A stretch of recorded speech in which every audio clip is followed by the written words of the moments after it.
सबको जय मसीह की। पिता परमेश्वर का एक बार फिर से हम धन्यवाद करते हैं कि उसने हमें संभाल बचा के रखा, जीवित रखा, जिंदा रखा, जीतों के मध्य भला रखा और तमाम खतरों से परमेश्वर ने हमें संभाला है। प्रियो, आइए आज परमेश्वर के कलाम से आज सीखेंगे।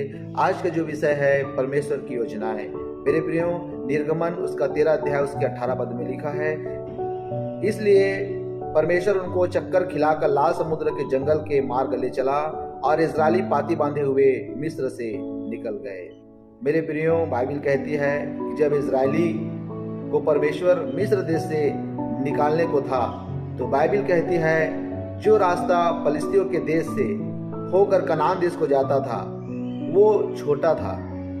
उसके सामने ही, इजरायलियों के सामने ही कनान देश था, लेकिन लिखा है कि परमेश्वर ने उन्हें उस मार्ग में से नहीं जाने दिया जो पैदल जाने के लिए 3 दिन का मार्ग था। लेकिन परमेश्वर ने कहा कि मैं जानबूझकर इन्हें छोटे रास्ते से होकर नहीं लेकर जाऊंगा।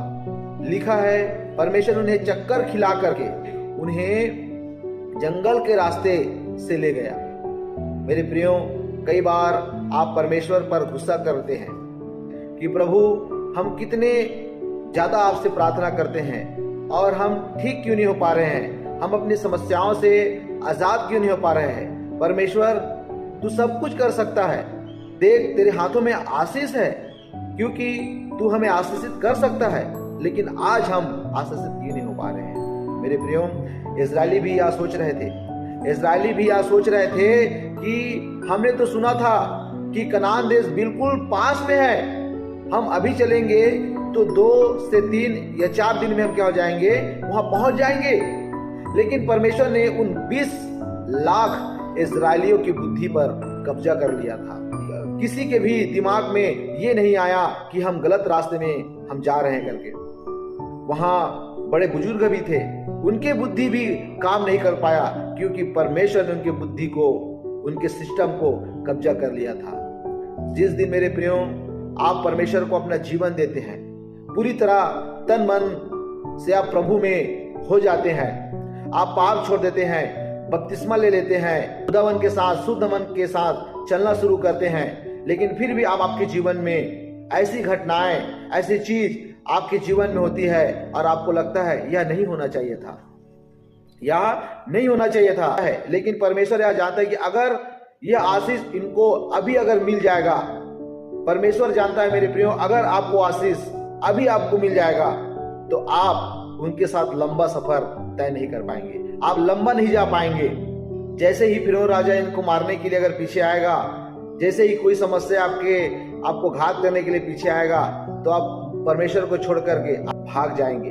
अब इनके पीछे फिरौन भी क्या है, मारने के लिए सामने है, इनको मारने के लिए फिरौन भी क्या है, मारने के लिए सामने से आ रहा है। सामने समुद्र था, उनके पास कोई रास्ता नहीं था। तब परमेश्वर ने समुद्र को 2 भाग किया और वो लोग समुद्र के बीचों बीच में से होकर के निकल गए। और ऐसा फिरौन भी क्या किया, सोचने लगा जब इन लोग निकल गए तो मैं भी निकल जाऊंगा करके। उनका पीछा करते हुए, इजरायलियों का पीछा करते समुद्र के बीचों बीच वो जा रहे थे। और जब इजरायली निकल गए तो परमेश्वर ने फिरौन को क्या कर दिया, उसी समुद्र में क्या कर दिया, डुबो कर मार दिया। डुबो करके उसको क्या कर दिया, मार दिया। सब कुछ को क्या कर दिया, खत्म कर दिया। अभी भी इजराइल के पास जो समुद्र है उसमें तलवारें क्या होती है, निकलती है, बोलता है मेरे प्रियो। अभी भी हम परमेश्वर में चलते हैं तो यह निश्चय होना चाहिए कि आपका जीवन प्रार्थना में, उपवास में, पवित्रताई में होना चाहिए। उसके बाद जो कुछ भी आपके जीवन में होगा, सीधे स्वर्ग से परमेश्वर बनाकर भेजा हुआ होगा मेरे प्रियो। चाहे वो दुख से भरा हो, चाहे वो सुख से भरा हो, लेकिन सबसे पहली बात आपका संबंध परमेश्वर के साथ सही होना चाहिए।